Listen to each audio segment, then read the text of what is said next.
I want to talk about the implications of this latest attack now. I'm joined by two guests here at Borough High Street. I have Charlie Winter from the International Centre for the Study of Radicalisation, and Haroon Khan, who's Secretary General of the Muslim Council of Britain. Thank you very much for being with us. Haroon Khan, first of all, your thoughts in the wake of another devastating terror attack, the third in 3 months on UK soil.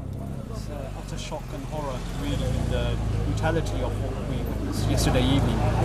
And our heartfelt condolences go out to those who have lost their lives, and our praise for the emergency services who responded so quickly in really bringing this situation under control. Theresa May has been saying, enough is enough. There needs to be a rethink of counter-terror strategy in this country. Do you agree with that? We completely agree. I think it's the right approach. We really need to pause and really think about how we move forward with all these challenges that we are facing on a regular basis, especially this year particularly, really brings it home. And a review of sorts, which has also been called previously by the Independent Review of Terrorism Legislation, would probably bring some benefit, I think. Charlie Winter, what's your view? What more needs to be done? Well, I think it's very easy to just talk about social media being the big problem, and of course that's what the Prime Minister did earlier, but we need to get a bit beyond platitudes and just saying that it's Facebook and Twitter. They need to get extremism off the internet. That's not going to happen. Extremists are very flexible and they adapt to new circumstances. So it's something that we have to accept and just get better at understanding. And I think that's probably what we need to do a lot more of moving forward, and what the government will be looking to do. But how do we stop radicalisation of young Muslim men? Well, I think we have to, again, get better at understanding the problem. So we talk about groups like the so-called Islamic State, but we need to really figure out what it is that makes them appealing, what message they're sending that can convince people to go out and perpetrate attacks like this. Haroon, do you understand? Do you agree with that? Is it a question of understanding, or is there more we can actually do? I think on the ground, I think Charlie's area in terms of the online monitoring of hate, and especially the social media accounts, and as the Prime Minister has called, is a real challenge. To be honest, from a grassroots perspective, from general Muslims, they're not really in tune with this. So it's a very small fringe element of people who are really following these trends. We were just talking actually to a young Muslim man who came and laid flowers here, a 23-year-old, and he was saying Muslims need to, like him, he was angry, he was really angry about what had happened here. He said more Muslims need to come out and talk to the media and express their anger. Do you agree with that? To some extent, yes, we do, and I'm here, really. I mean, I'm here tonight to express the anger, and it's a genuine anger. I'm a born and bred Londoner. I work in this area, and it could have been anybody, and this is an attack on me and my city. And rightly so, everyone should be out here really protesting against this barbarism by Daesh.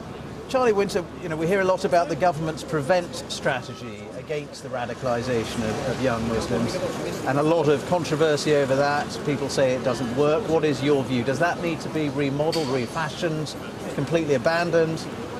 I think it would be useful to have a review of it. I think largely what we're seeing now is something that it wouldn't have happened this time a few years ago.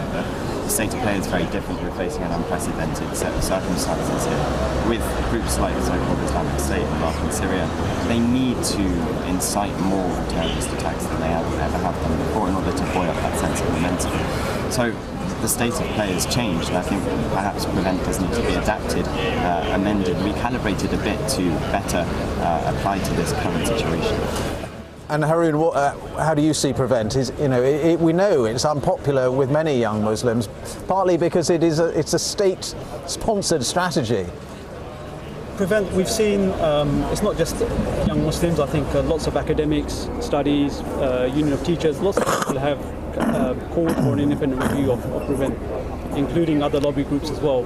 And I think if within the remit of what the Prime Minister has announced today includes the review of Prevent, then I think that would be very welcome from across many sectors of society. I suppose one of the fears is that when you have these terror attacks, they breed other terror attacks in some way.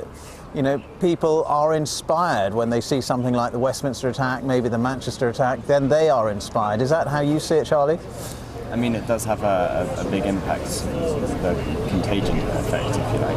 And this is where the media have a really big responsibility not to report irresponsibly, not to sensationalize something.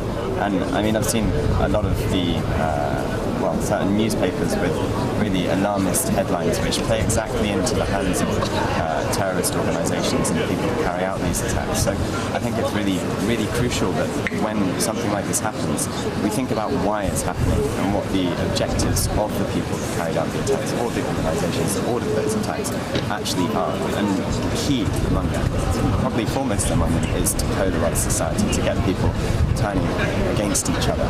And I think it's so important to have that discussion, conversation, keeping it going, and that's where I think the media has a really important role. And people are saying this is the new normal in a sense. This is something we have to learn to live with. We've seen these terror attacks in lots of other European cities, Paris, Brussels, Nice, Berlin and so on. And we just have to get used to it. Is that how you see it, Harun Khan? No, not really. This isn't normal. This kind of environment, this kind of situation is not normal for any society, and it shouldn't be. We should be out there challenging in whatever means we can this threat from so-called Islamic State and Daesh and their narrative in whatever way we can, whether it's through communities, whether it's through the government, whoever it needs to be challenged. And this is not the kind of life that we want to live in our cities. Okay, very good to get your thoughts, both of you. Thank you so much for your time. Charlie Winter there from the International Centre for the Study of Radicalisation, and Harun Khan from the Muslim Council of Britain. Thank you for your time. We're going to go straight back to Manchester.